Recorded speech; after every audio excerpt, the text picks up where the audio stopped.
It was suffocating. The air around me was putrid and smelled of rot and decay. It had been this way since I found myself trapped here in this room. You should never have gone out alone, I had to tell myself aloud. I was the only one who I could hear. The door is completely stuck shut, and I'm left with only 2 windows that I'm not sure if I want to look out of. A gray, sickening hue glows in the few clean spots on these windows, and it never seems to dim. The walls and floor were made from solid concrete, and they were dirty to touch. In the back corner was an old, dirty cot, and exact opposite of this was a metal desk that had rotted in the legs and collapsed on one side. I wonder what happened here, though I can't imagine it being anything good. A pit forms in my stomach at the thought. I let my mind run through semi-plausible scenarios, just to drown out the deafening silence in the room. I close my eyes and inhale deeply the rot. This nearly gags me. I don't know whether to sit or stand or pace. I'm very uneasy here. The silence is sickening. I feel like I'm just waiting for something to happen. Tick. I let forth a scream. My body tenses up and I take a dive for the floor, hitting my head on the side of the broken desk on my way down. Tick. Again! I lift my head and peer cautiously around the room. My heart is racing. Tick. This time the sound was close, and whatever was making that sound was now rolling down the desktop only to land right in front of me. It was a tooth. A tooth!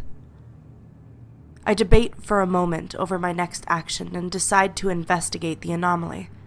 Shakily, I hold the tiny tooth in my hand, turning it over and examining it closely.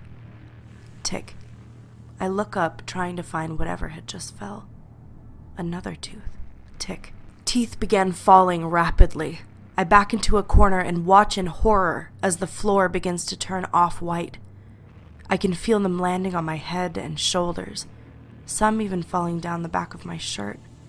My chest rises and falls with my breathing as I begin to hyperventilate, just as I feel a sharp jab in my hand. The tooth. It had bore itself into my skin.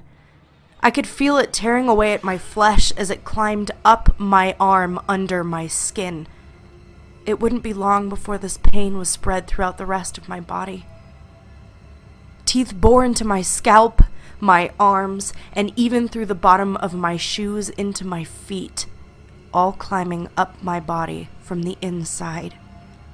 I fell to the floor and rolled in pain, vomiting violently.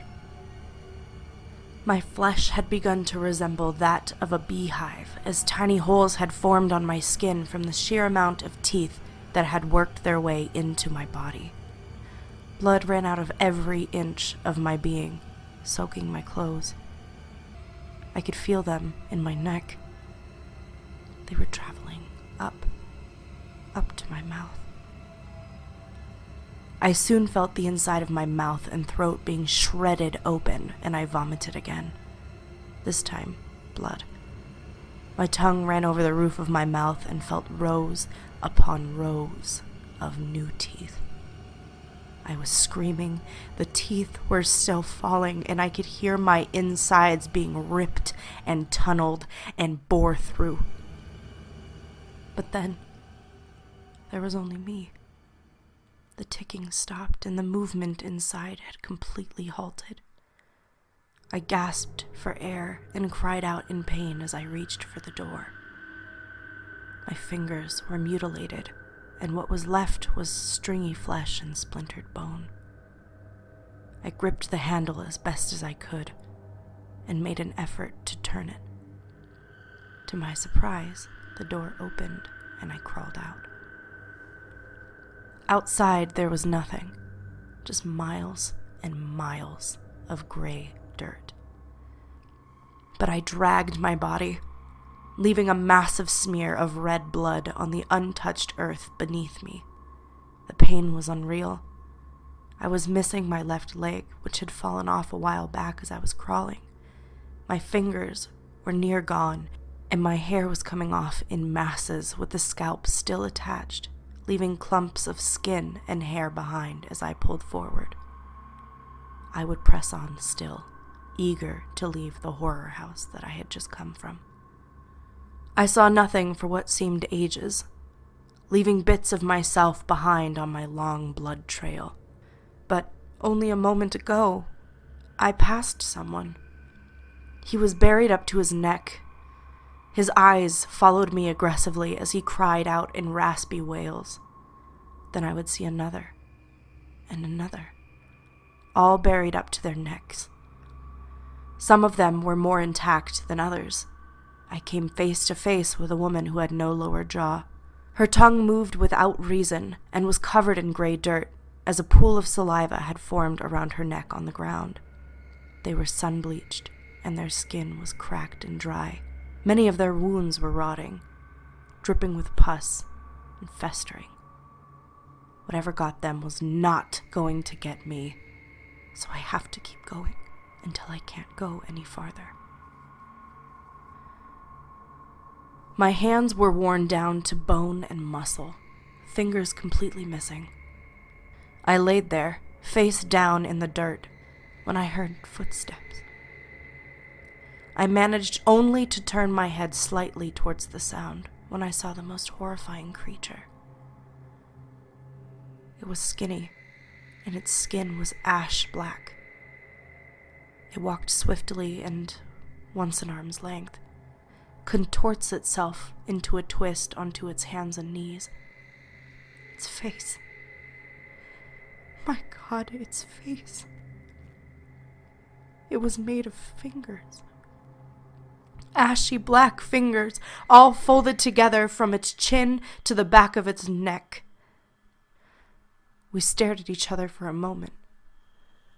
The pain I felt was nothing in comparison to the terror that ran through my body.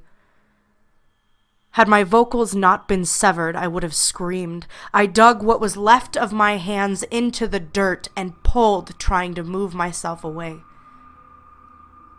The pain, the terror, the creature.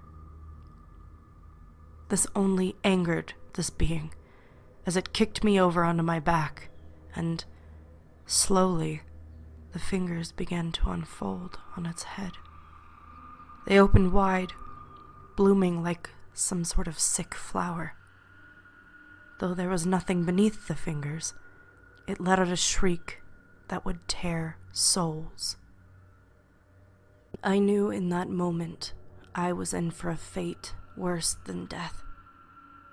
The fingers wrapped around my face, its fingernails digging into my temples, behind my jaw and behind my ears. I would feel first the unbearable pressure in my head, and second, my jaw being shattered and folded in half on my face. I begged for death through raspy, airy screams, but I had a sickening feeling that death was a luxury that I would not find here.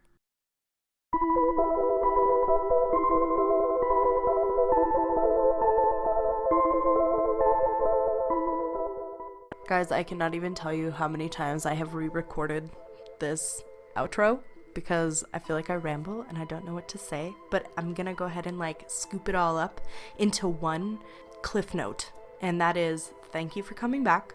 I'm sorry I have been absent. Life gets to me and I didn't really have a chance to sit and work on anything, but if you're still here and you're still subscribed, I love you. Thank you so much for staying. And if you're new, I know you're gonna subscribe because you're awesome. But I'm back now, and I have a lot of stuff prepared and not ready to go, but ready to be executed. So I just need to do it. So I have writing done, some ideas drawn on the table for some videos with my face and stuff. So hopefully you guys will enjoy that too. But while I'm here, I would like to give a quick shout out to a little girl named Gwen. Happy birthday, Gwen. I'm sorry I didn't get to tell you on your birthday, but happy birthday. and I hope you have a happy Halloween. And I hope that everybody has a happy Halloween.